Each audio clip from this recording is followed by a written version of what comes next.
Hello everybody, my name is Jimmy and welcome back to Jimmy Does Knitting. This is my podcast where I talk about knitting and sometimes crochet and sometimes I just talk about whatever. That will be happening today. And I am coming to you from beautiful Amsterdam. The sun is not out. It's not coming out today. It's not happening. So I'm sorry for the light. This is what nature gave us. I tried to do some magic, but I am limited in what I have. But we talk about whatever is happening in my knitting life. It's not your standard podcast. We talk about a topic, we stick to it, and we go from there. You can catch me on Instagram at stereo_bates. You can catch me on Ravelry at Jimmy Does Knitting, and you can buy my patterns on Ravelry now under Jimmy Does Knitting. All of the links are below. The links about what I'm talking about are below in more detail.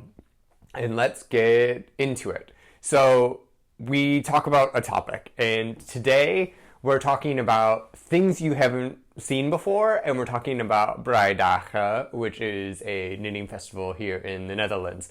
The reason why we have this sort of things you haven't seen before episode is because I just knit a lot, and because I theme every episode, we don't get to everything.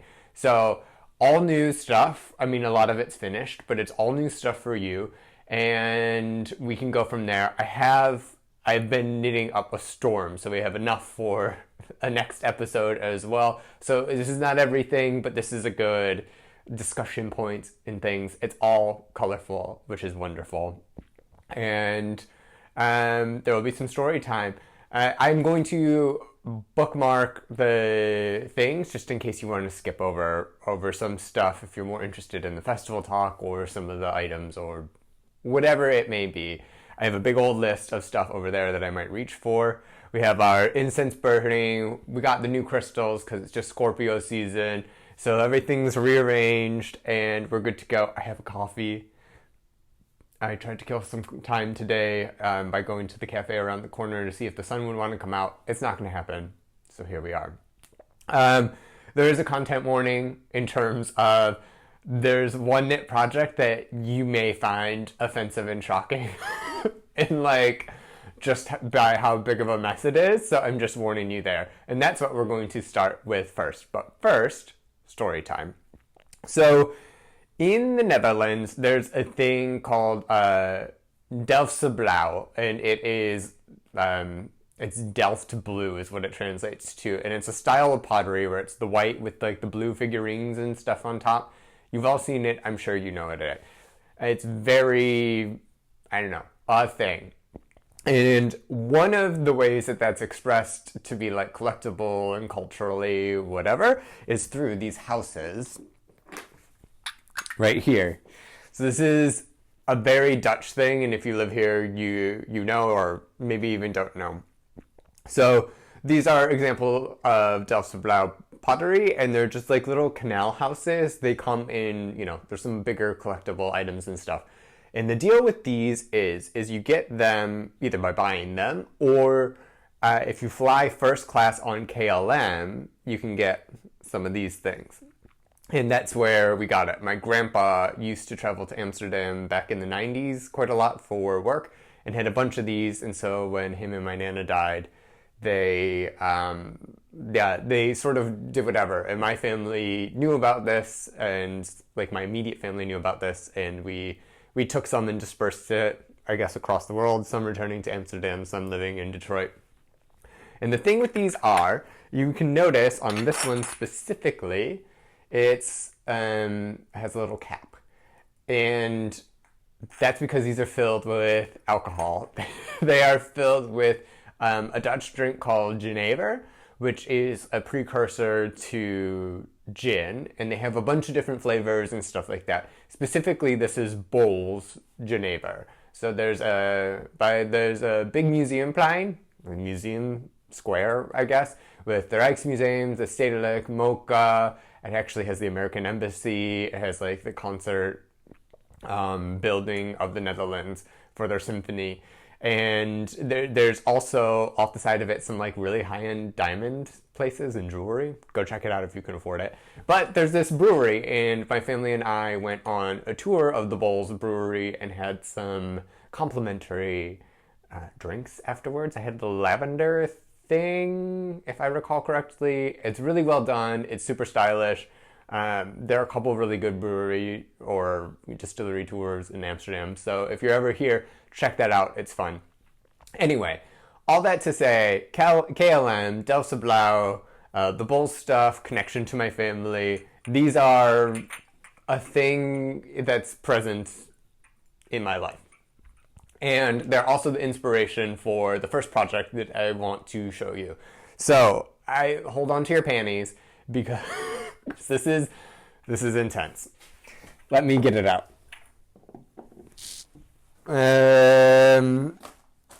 Let's go over the yarn first. I'm keeping this in my closed anthropology store bag. This is going to be the Paragon by Sylvia Watts Cherry. And it's beautiful. It was released in Pom Pom Magazine 41, Spring Summer 22, I want to say. And it is Intarsia. And one of the things I wanted to do this year was Intarsia. And I'm like, all right, Delta Blau, Intarsia, let's make like a blue thing. So I have a bunch of yarn that I got for it. It takes 5 different colors. So let's go through them. First one, this is one of the main ones, is a Rowan Alpaca Soft DK. And this stuff is something. I'm not exactly sure of the content, if I'm going to be honest, but it's a DK, 125 meters for 50 grams or 137 yards, 22 stitches, and 4 millimeter needles over 10 inches. And then this is, I don't know the percentages. 70% virgin wool and 30% alpaca. So that's a dark blue.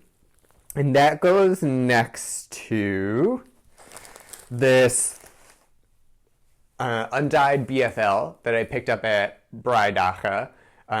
It's a BFL sport from the Draad Kracht.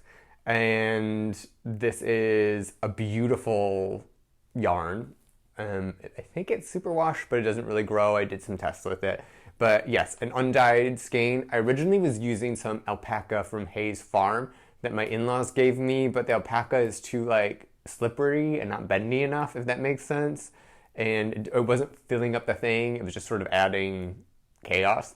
So I switched to a more standard yarn, and I'm pleased with that decision. So we have that. We're back. So the Creabea was like, has anybody tried Drops Daisy, which is a DK weight yarn from Drops. And I got these 2 colors, which I think this is a Cobalt, and then this is a Sky Blue. The information is going to be below. I don't have it on my notes over there. But it's Drops Daisy. It's a non-superwash wool. It's DK weight. This is color 10. That's not going to help anybody, but it's 100% merino wool. And so I got 2 of these colors for the accents, and there are 2 more, even though we need 5 colors. So I wanted to play with this year, like mixing a hand painted with a mohair and like 2 colors that don't necessarily go together to get like a good color combination. So that's what I did. I went to Stephen and Penelope. I returned some stuff because, as we know, I over-order. But that means I got this skein for free, which was great because it was super expensive. This is a Mominoki fingering weight, and it is 100% wool in the color Silver Birch with wool from Finland. It's 360 meters per 100 grams. And this is beautiful. I don't know if you can really see it a whole lot. But in the skein, I'll see if maybe there's a picture of it. It's just like a natural wool, and it looks like it was watercolored over with like a light blue wash. So it's a very subtle, the lighting's not doing this great, but it's a very subtle marling with some like blue-ish things. Actually, this is coming off, like natural glass has that sort of greenish texture. it's coming out like that. So that's, maybe you can see it a bit lower like that. Anyway, so it's a little bit on the green side. It's a beautiful yarn, and I'm pairing it with this Drops Mohair. I think it's in sky blue, light blue, something like that. It's in the description below, and it's combining beautifully. You see these together, and it doesn't look great, but I think it looks beautiful when you put them all together. And that being said, let's take a look. So this is what I have done so far, and I'm really quite pleased. This is my second Intarsia. The first Intarsia I did was a James N. Watts quadrant hat, and I just used some scraps. But this is really beautiful, and you can see the colors are playing well. This one right here is the Mominoki with the Mohair, and the rest is just, it's really pretty. This is what I was talking about. This is the back. This is me cleaning it up. This is a sorted out version of what I've had before. But the pattern has this line right here, and every so often, and so when I hit that line, I knit it. It's just a 2-row thing, and then I clean up the back because I have a lot of extra strands and stuff, and I did this. This is a very, I wouldn't say complicated, because it's usually like 2 stitches change, 2 stitches change, 2 stitches change, but it is quite yarn management intensive. And because I've never really done a whole lot of Intarsia before, I've tried a couple of different things.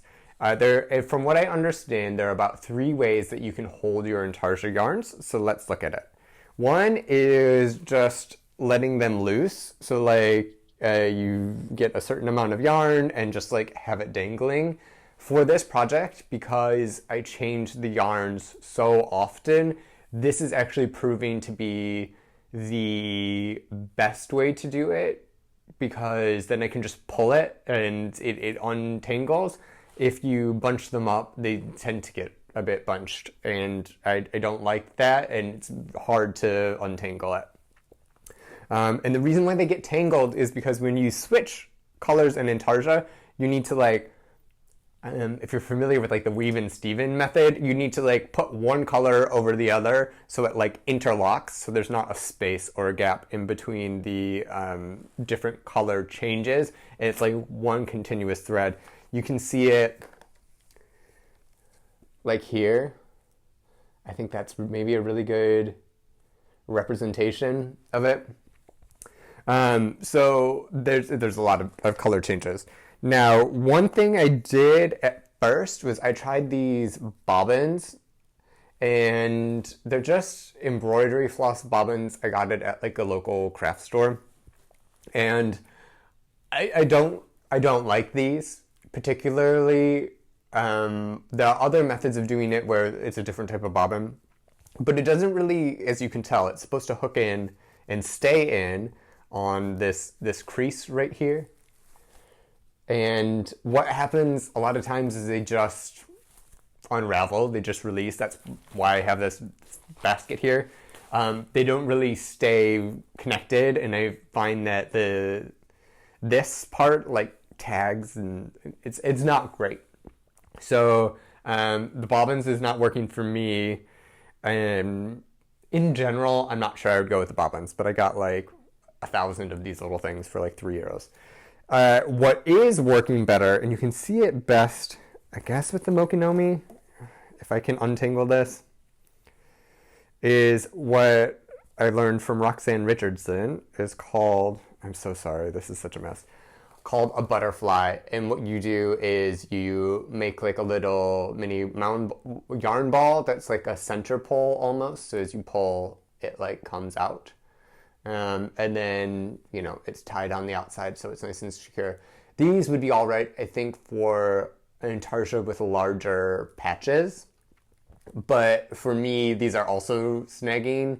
And look, I mean, I wanted more yarn so I just could carry everything over and I didn't have so many ends, because I thought that it was quite wasteful. But in the end, I think that the answer is just pulling longer strings. I do like 1 or 2 arm lengths, and then I let it hang. So these are some leftover stuff, and they'll get recycled and whatever, and once they're short enough they'll just become lengths of yarn. And I'm really pleased with this. I did a tubular cast on from Petite Knit, not Petite Knit, Very Pink Knit. She's a 2x2 tubular cast on. Can you see this? The lighting's terrible. And it's okay. I tried it on my Gansey that I was wearing, that I cut out and redid. There's a whole video on that. And this time what I did is I cast on with 1 needle size bigger than what I was supposed to, and I think that is going to give me the stretch and stuff that I need. It's a bit tight still, but I think that it expands and stuff. So we're all right. Once this is sewn up, then we can do it. So this is my Paragon. It's knit in pieces. So Intarsia in the round, I mean, too many ends. There's no way I'm doing Intarsia in the round. But so it's, your typical, it's not a drop shoulder. It's like a set-in sleeve, much like this, which I guess we should talk about. But it's just like knit the back, knit the front, knit the sleeves, sew it up, put a collar on, call it a day. So I am doing that. I'm making the smallest size, and I'm also going to give this to my mother. Sometimes she watches this, sometimes she doesn't. So Mom, if you're watching, you are getting another sweater, and it's going to be blue. You're a blue lady. I think it's great. And there's a lot of thought and love and time into this. This is a long-term project. It is something that you need to do over 10 years. It just takes a long time to go back and forth. It just does. It's not a complicated stitch pattern. Like once you do the first round or whatever, repeat, you can memorize it and you can visualize it, but it just takes a long time to do all the switching, and then you come back and all that stuff. So this one is going to be hanging around. I usually bust out a sweater a month or something, but this is going to be when I get to it, and you will see this. You'll probably see this when I'm done with each piece-ish, and then as a final garment, because I just think it's going to take a while, and I'm not going to show this every podcast. Also because it's themed. Like I already know what I'm going to do for the next one, and it's not showing this. I can tell you that much. But I'm quite pleased with this. I think I'm doing a good job. The back is a mess. The back and the yarn management is a mess, but we're learning as we go. And in the end, the front looks beautiful, and it will be a good pattern. And it's just something I need to take my time with. Just no pressure on a deadline or going fast or anything like that. So there's that. I have been knitting up a frenzy. I've just been having so much anxiety because the sun's not coming out. And I still do not have a job. I'm slightly depressed. So I've just been knitting, and I think this will get done faster because of that. But I also have no projects on my needles. I have this and one other, and then I need some yarn to come in for further projects, which we will discuss next episode. But yeah, that's the Paragon. I'm really enjoying it. It's by Sylvia Watts Cherry. It's just a muddle of yarn, and it's going to be so beautiful when it's done. And I get to learn Intarsia, which was, I think, the last of my 2023 knitting goals that I wanted to do. So, quite pleased with that. What am I wearing? We didn't discuss this. And you can barely see it because it's black and the lighting's terrible. But this is my Redford sweater by Julie Hoover. It is a set-in sleeve. It is on the Brooklyn Tweed website. And this is a remake. I did a whole video about this where I discuss it more. You can see the cuffs. It has this nice little detail right here. It has I don't know if it's picking up or not, but there's a V detail right here, which is quite nice. It is a reknit of my first sweater that I knit, so I took another stab at it. And it's a pretty nice drop shoulder. I did have to lengthen post knitting the band. I knit this out of Drops Mohair and Holst Supersoft, both in black. And so it was pretty affordable. And I would say that this is a fingering weight sweater. It is not a DK weight sweater. I don't know. I knit this based off of my first one that I knit, not based off of, like, in terms of yarn and gauge, what the pattern told me. And so there is a bit of a row issue with the upper sleeve because it's a shaped sleeve. My rows are much taller, so it has a little bit of gathering here, which is not great. But this is the first time that I've actually worn this version of it, and I don't know if I'm a big Mohair fan. I'm going to be honest with you. It's maybe a little itchy, but I think the sweater fits great. I think I look good in it. It has this little detail on the side. Can you see this? Can you see my armpit? It's supposed to be an all pearl row, but I did a seed stitch or a moss stitch because I thought it looked a lot better. Anyway, that's what I'm wearing. You can check out the other podcast to see more about that. Next on the list, we are talking about my Does Diamond cowl. Now, thank you to everybody who has purchased my cowl or my hat. I am so thankful. We sold more than I thought we would, which is, I thought we were going to sell like 5.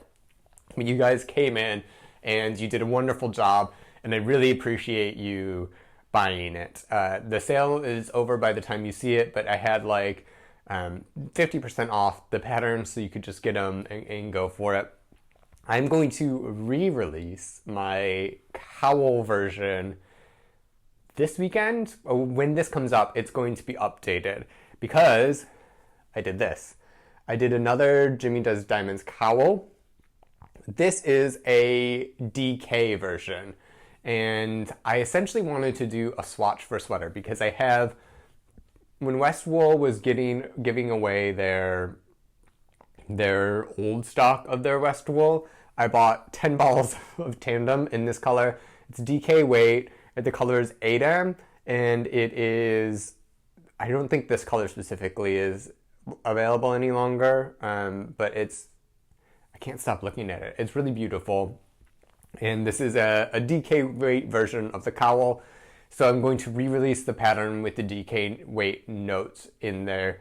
You knit it on 4.5 millimeter needles, and the instructions are the same. Just a different amount of cast on and a different amount of repeats. I think we get one more diamond. It uses just over 1 skein, so you could modify to make it a 1 skein.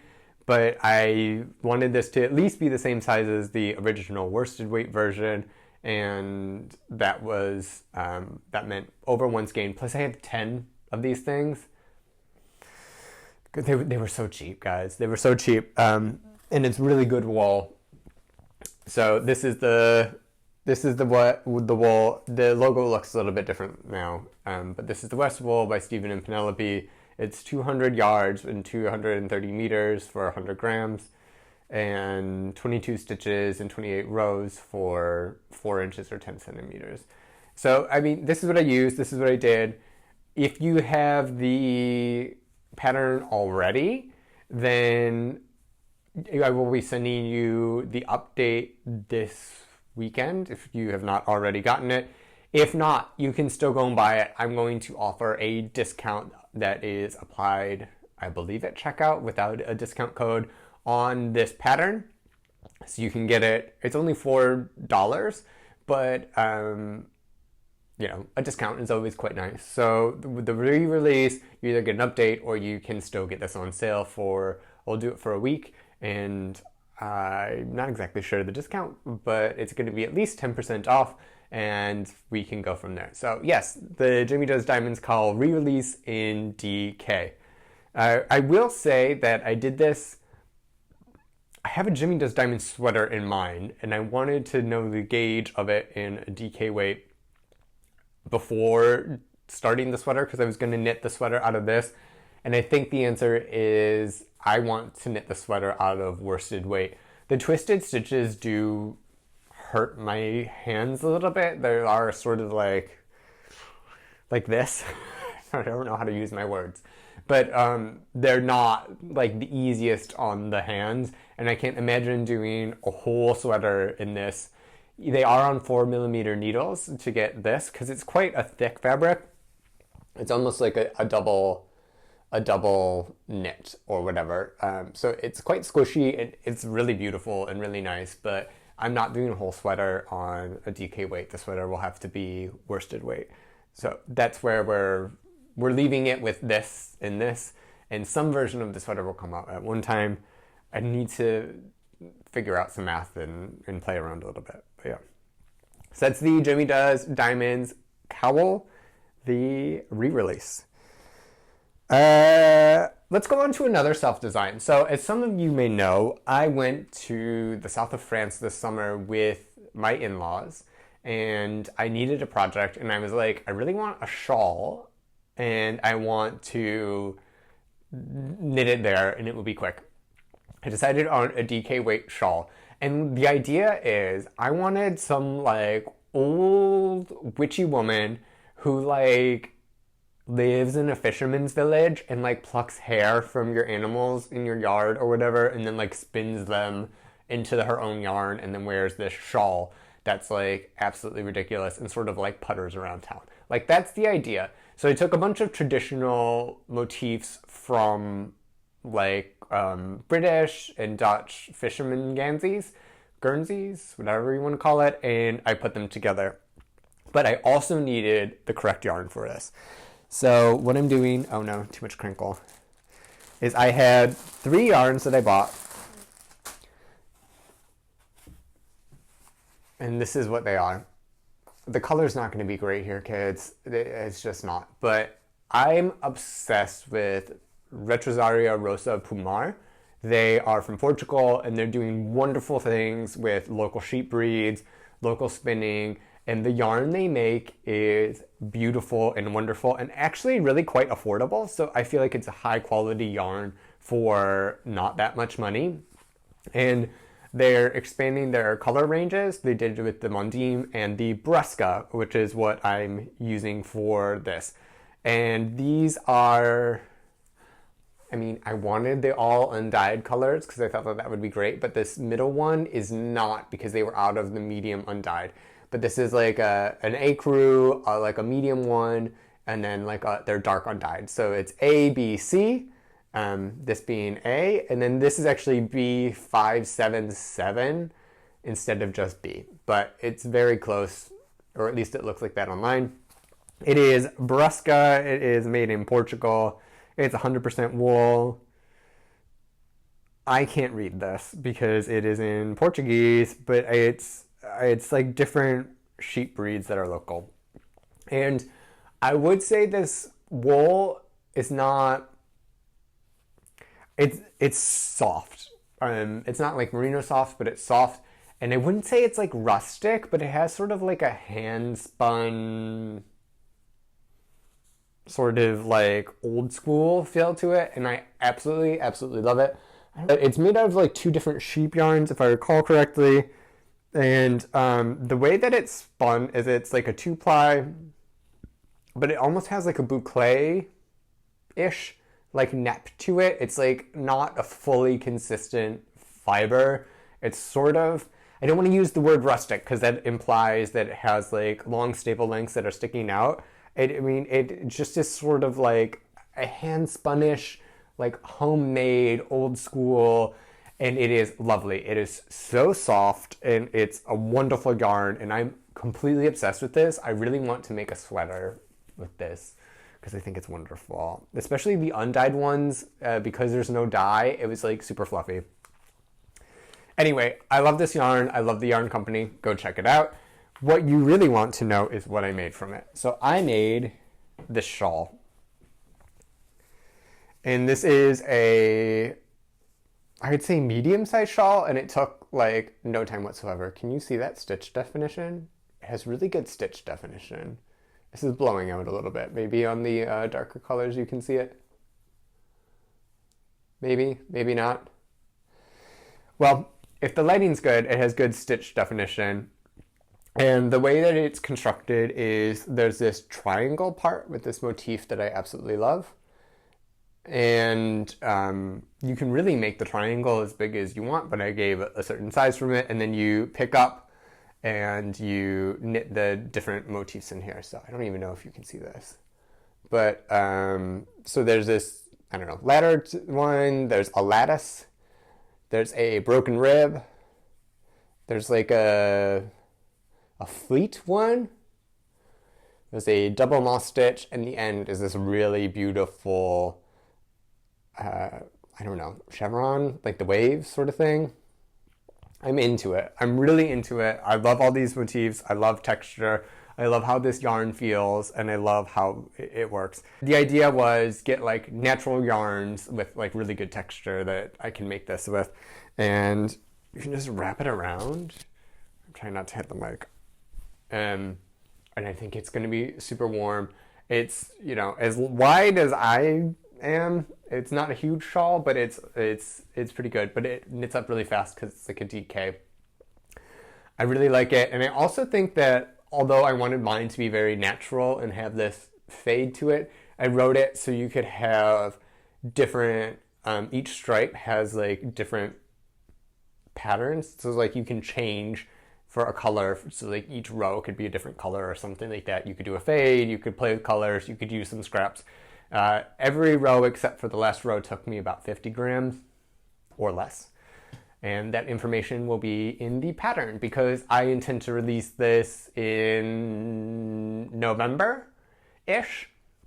That's the plan. Now, I will say I finished this and I planned it all out. I've been working on it for months, and then like Petite Knit releases the storm sweater, which is very similar in motifs to this, which was a bit disappointing because now it looks like I'm copying, but that's not the case. You know, you can see my swatches and all this stuff. But I still like this, and I want to put it out. It's such a comfortable, like, witchy, autumny, cold, whatever shawl, and I really like it. It's super fast. So we will go over this a little bit more, and hopefully in better lighting later when I release this.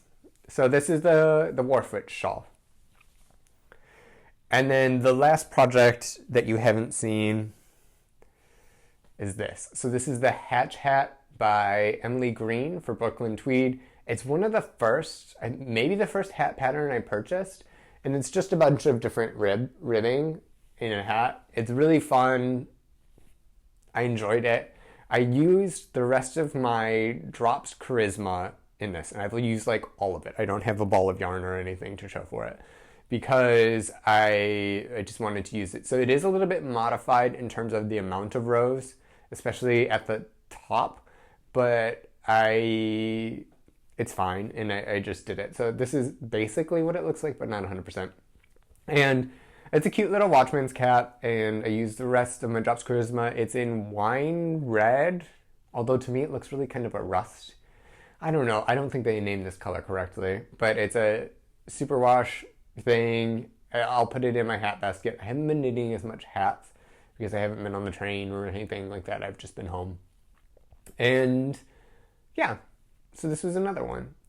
And we are some amount into this. So we are going to stop here with the knitting, and we are going to talk about Breidagen, and I want to highlight some people who are, I like dyers and stuff that are Dutch or in the Netherlands, and I wanted to talk about what they do.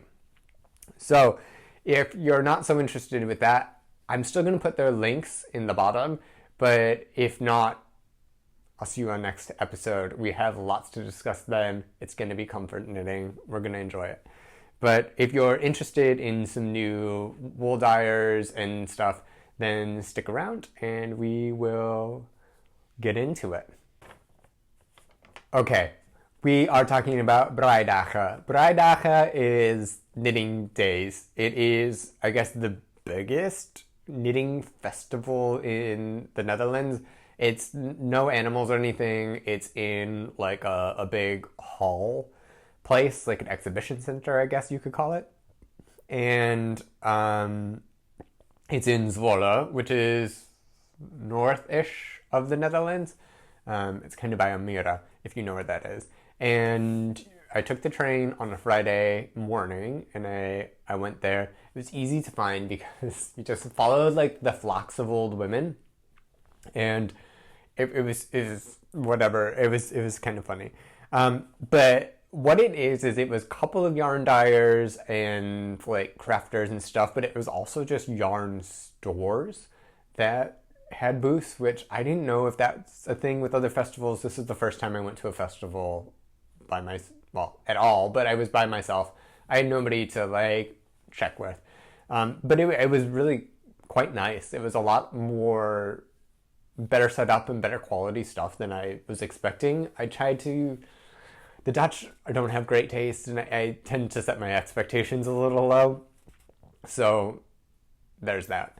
But I thought it was pretty good, and they had like a couple of different rooms, but it was all old women. There were 3 guys, including myself, that were not like workers or husbands that were there. There was just like these little old, quite stinky ladies. Like the hygiene was not great, and it was just crawling. Like I could barely get into booths to like check out stuff or do anything. It was crazy. I was like super, super, super busy, and I was not prepared for it. I don't get out of the house a lot. I talk to you guys, I talk to Mr. Does Knitting, and that's about it. And then I sit and knit, and I go and do my yoga. And it was a bit overwhelming, if I was going to be honest. And I went in with a shopping list, which was great. I didn't get much from the list, if I'm going to be honest, just because they didn't have what I wanted. They had a lot of like crochet stuff, or I would say like mediocre yarn, a lot with, acrylic, polyamide, nylon. That's not for me. It's just not what I'm doing with my knitting. It's like fine if you are, but it's not me. And there was a ton of sock yarn. If I knit socks, I would have lost control. But I didn't really find exactly what I was looking for. I was looking for some Plutolopi. I was looking for like yarns on cones, or like undyed natural yarns, or something really special. And I didn't find anything that fit the bill, like in black, or something that I would knit with, or something that didn't have polyamide on it. So I didn't get much. I did get some, and I will show it to you. But yeah, I think that's the basics of it. It was really nice. You walk into a hall thing, and then there was like a main hall, and then there were like a foyer hall, and then there was a main hall with a bunch of stuff. Sarah was there. If you haven't checked out her podcast, she has a Dutch one and an English version. I always listen to the Dutch one because I don't speak a lot of Dutch day to day, like if ever, and my Dutch is actually quite horrible now. So listening to her in Dutch is something that I do, and she's very tiny. Like the Dutch are pretty tall, but like all these old women were short, and so was Sarah. But it was really cool. There were a couple of yarn dyers that I want to highlight. There were a couple of yarn shops that I thought were pretty cool, but like whatever. Because most of you, I think, are outside of the Netherlands. I'm just going to bring your attention to some dyers that you may or may want to explore. And we're going to start with the LGBT ones, because those are the ones that I liked the best, and they deserve to be highlighted the most. So the first one was the Wee Yarn Company.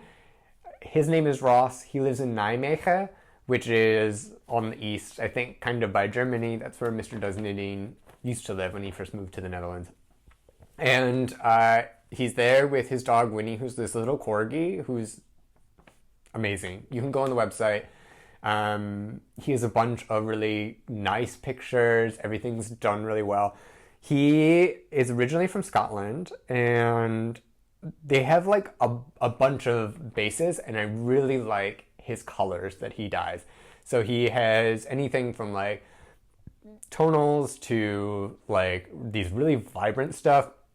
He has some really good collections, or like there's a really good Star Trek collection. I'm not into Star Trek, but he has beautiful shades in it. There's a Golden Girls collection, and just like the yarn combinations I think are really, really nice. He had some kits for the MCAL up that I thought were really good. I know as of time of recording, there was a sale on singles, and go check it out because the yarn is beautiful. I think it's great. I like most things. It was like mostly sock yarn there, but he had a bunch of different ones in like these beautiful, vibrant, really cool colors, which I love, but I don't know what to do with because clearly black. He had one black that was like a sock yarn, and I wasn't so interested in that specific base, but go check him out. He does a lot with those, like he does beautiful stuff. It's like probably LGBT, and I think that he's a great creator. Instagram and links are below to his stuff. The next one is Undercover Otter. Undercover Otter is Aiden, who's they, them, based in Amsterdam, and Aiden doesn't give a single lick. Like, Aiden is just like living their best life, doing what they want, and I think it's really successful. I know you can also buy their yarn at Stephen and Penelope, because I've seen it there a bunch of times. It's beautiful, and they have wonderful colors. They have a variety of bases, and they have something really cool that they didn't really have a whole lot at Breidagen, but they have like bats of yarn. If you're into spinning and stuff, they have like really well designed or dyed like bats of yarn that you can spin into your own Undercover Otter yarn.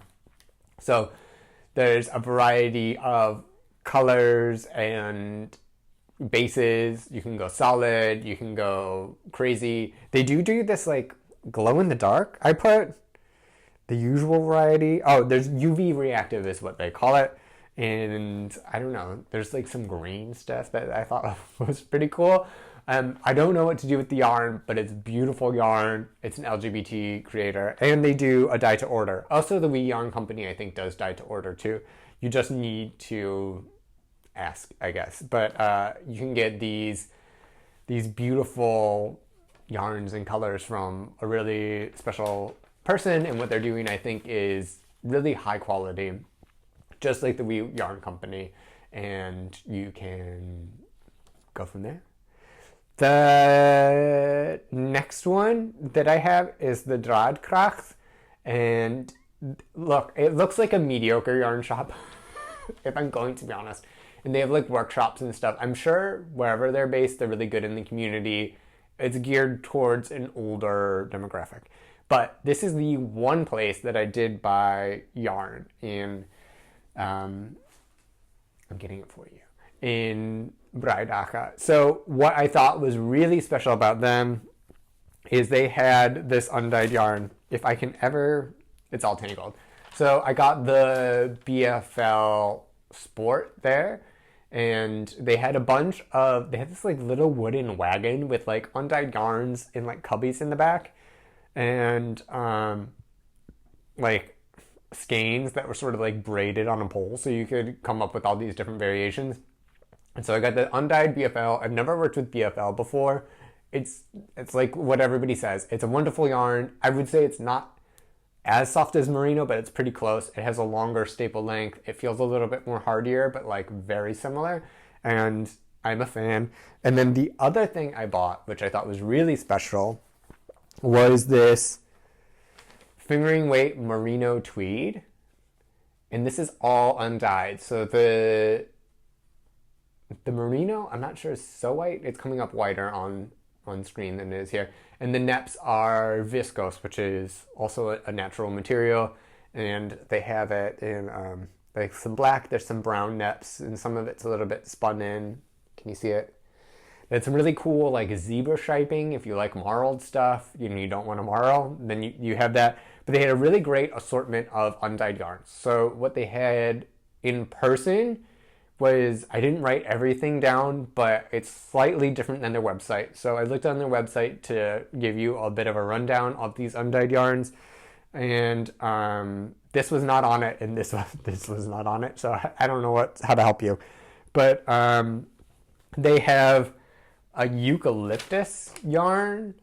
They have different variations of merino, including a tweed that's just white of merino, which I thought was really cool. That was undyed. There's silk. There's camel, which I thought was really cool. There's a yak, a merino, and sparkles. They had a couple of like merino with stellina and then merino with like chunks of sparkles. There's that zebra one that I was talking about, which I almost bought, but I don't really want a marbled garment myself, but it was a beautiful, beautiful undyed yarn. There's mohair, and then there's also baby alpaca, and then there was like boucle and Surrey. There was a bunch of stuff. So I'm going to link the website below. I would suggest if you want some really cool undyed yarns in a variety of different bases, then go there, check it out. It's pretty affordable. I think the BFL was like 11 euros a skein. It wasn't so bad, and I really value undyed yarn or minimally processed yarn. I think it's really cool, and the different bases are really what got me. But if you want the merino, they also had that. They also had like a merino nylon. So I thought that was really cool. The next one is a very similar name. It's the Draad Kracht. No, that was the first one. The Draad Zak. What they had is they had a bunch of plant-dyed yarn. That was their USP. They have, your wool, your sock yarn, and whatever. But they had like beautiful hand-dyed plant yarn. They had like a eucalyptus and like lots of cotton. But if you're looking for like a hand-dyed like summer yarn, I'm not a big plant fiber yarn person. I'm going to be honest with you. It needs to be 50% wool because I just love wool, and I think plant fibers just don't work for what I want to do for the most part. But if you want like a good summer yarn or something that's all plant fibers and you love a hand-dyed skein, go for this. Go for them. It's just, I don't know, some lady who hand-dyes yarn. But they had really cool bases and beautiful stuff in addition to your regular sock yarn and stuff. So check them out. And then the last one, I know the Creabea Rebecca Clow has talked about this, but Wool Met Verve, and they do a bunch of hand-dyed yarns. It's very like high quality. Their yarns I've seen in one shop in Amsterdam that carries them, and they had a huge stall. They were like super popular. They have a ton of sock yarn. They just like dye really well, especially their like lightly speckled yarns, I think are really great. And I mean, it's mostly sock stuff, but like, it's a good one to check out. Their social media and also internet presence, I think, does not do their yarn justice. It's just like an older website, I'm going to be honest. But if you dig through and you go through the different yarns and you take the time to do it, there's some beautiful combinations. So, those are the Dutch producers that I wanted to highlight. And there are a couple of shops that sell like, there's one that had like color work stuff that I thought was really good. And then one that has sort of like these more solid yarns that are medium range. They really did nice stuff in Den Haag. But overall it was just sort of like crafty stores or whatever. And I guess that's my full ramble of like 12 hours of my knitting in Breidagen and the different yarns and stuff. And I think that's all we have on our schedule for today. Tune in 2 weeks because we will discuss comfort knitting, why I'm doing that, and the projects that are coming out of that. I think some really cool stuff is happening. But is the sun trying to come out? It's trying. It's not successful. But thank you for being here this long. If you have, if you've enjoyed this video, like, subscribe, call your mama, tell her about it, do all the things. I'd love to hear what your like hidden projects are or your experiences with these yarn festivals, because I have no no frame of whatever. And let me know if you buy anything from the suppliers that I put down. I'm sure that if you're in the EU, it's pretty easy to do. The websites might be all in Dutch. I'm not quite sure. I know Undercover Otter and the Wee Yarn Company are in fact in English, but other than that, I didn't even check to see if there was an English version, if I'm going to be honest. I just read it in Dutch, it's fine. But whatever, that's by the by. I hope you all are doing well. I know it's crazy, crazy, crazy out there. Please be kind to other people. Be kind to yourself. Take the rest if you need it. And I will see you in another 2 weeks. Catch you later. Bye.